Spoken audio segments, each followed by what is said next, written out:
And welcome back to Kakuto Corner. Back with some big news.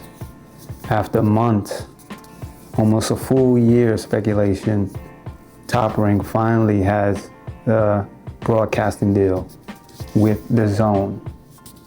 Not surprising. I personally was hoping it'll be with someone else other than DAZN, but as long as Top Rank is gonna be broadcasting shows again, I'm good with it. First, it was reported by Ring magazine, Top Rank, 10 shows a year, about a $10 million deal, licensing fees for each event, $1 million to $1.2 million, which, if you're familiar with rights fees in the modern day, that's kind of low for a promotion as big as Top Rank, but I will get back to that. Okay, like I said, $10 million a year, 1 to 1.2 per show. That was initially reported.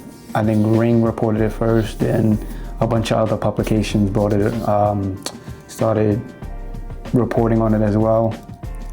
But I saw the Ring magazine post on Instagram, and then a couple hours later, I tried to go back to it, but it was deleted for some reason. And we come to find out, Dan Rayfield reported some hours later, well, I'm assuming some hours later, that the initial reporting was incorrect. I think maybe Carpenter from the Ring, he probably reported it first, but Dan Rayfield contradicted some of the information that was released. Dan Rayfield reported that the total amount per year and per show was significantly more than what was originally reported, which I'm gonna come back to later in the video about the contradicting reports and the different reports from the two sources, or the two main sources. First, I just want to talk about Top Rank going forward, like what I expect from them and what I'm hoping happens, like as far as matchups, the type of shows they put on, the type of fighters they promote, and how they bring them along. First of all, like, they got always Top Rank. They always have a lot of good young fighters. They bring up their prospects really well. But going forward with this deal with DAZN, like, if you saw a lot of those ESPN cards with Top Rank, man, those cards, like the filler, the mid card and down, they just weren't good. Just a lot of prospects beating up about a lot of overmatched opponents, even when they're several years deep into their career, which of course you want to nurture a prospect, but some of those matchups are just like what are we doing here? Like, a lot of those Top Rank cards were skippable cards. Like, you go watch the main event, maybe the co-main, and then the rest you can watch on a highlight package somewhere. Like, they were really not, I wouldn't consider it must-watch TV, which for a sporting event, like, it needs to be something that the audience needs to watch, like live at that moment. That's how they make their money. But we'll see with them. I want to talk about like some of the fighters. Like, I'm happy to see on DAZN, like, finally, like, well, they've been on DAZN, but in their home promotion, like, of course, Abdullah Mason, I want to see him back after him becoming a world champion. Emiliano Vargas, you know, obviously Shushu Carrington, and then we'll finally see Xander Zayas on DAZN. He's been on like Top Rank's, their Tubi channel, which a fighter with that potential, with the Puerto Rican fan base he has, should not be fighting on Tubi. He needs to be fighting on a bigger platform. With that being said, going forward, we need to see, like I said, better matchups.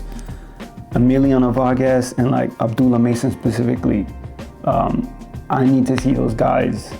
Well, Abdullah Mason, he's a world champion, so we're gonna see him fight elite competition, but Emiliano Vargas specifically, his last two fights outside of the Top Rank banner, they matched him up really tough. Like, these were matches he was expected to win, but his opponents were not just gonna lay down for him, which that's what I wanna see.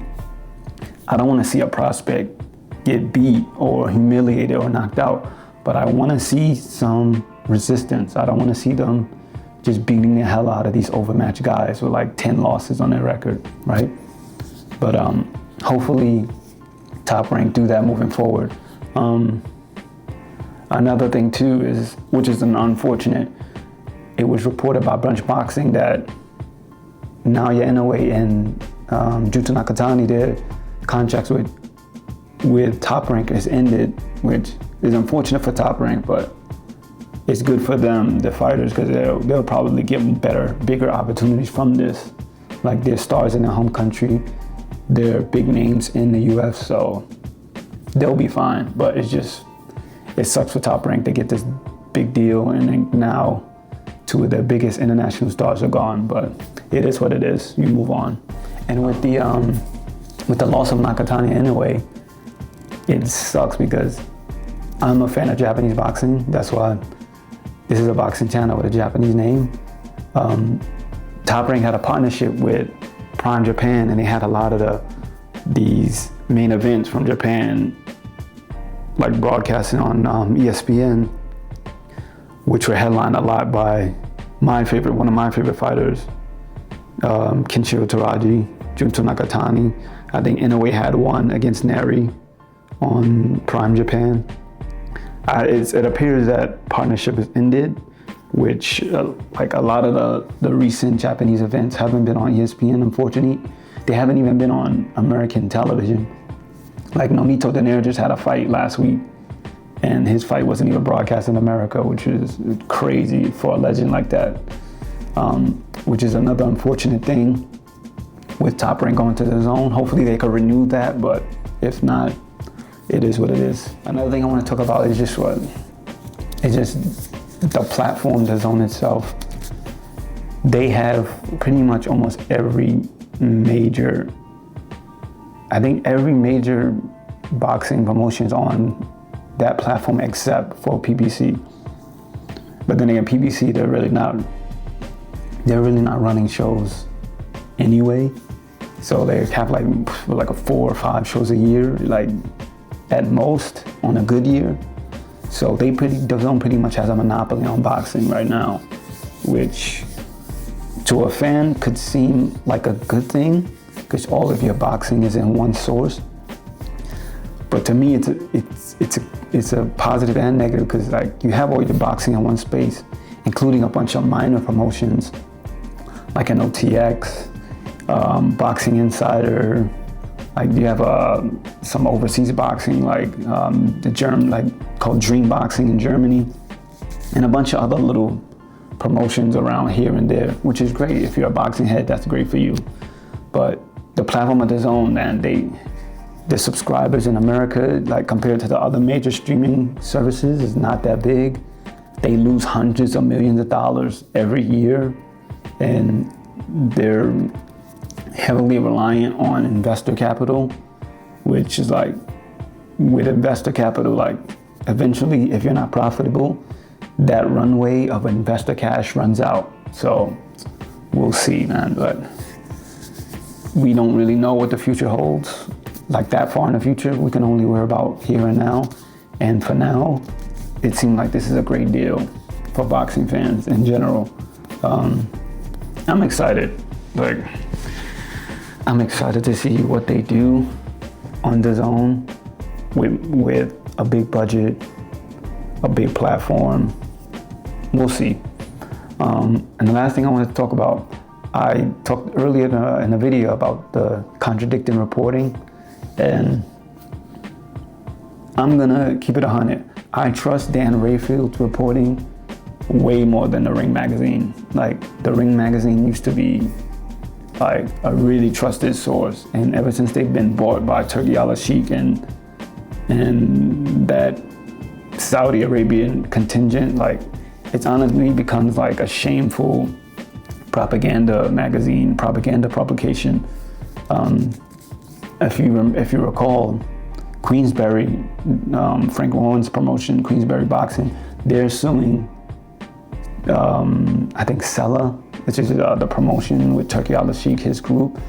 And then once that lawsuit became public, then the Ring magazine reported that Queensberry is just suing them because they reported a bunch of losses, which this tweet by Ring magazine was actually community noted by Twitter to not be true.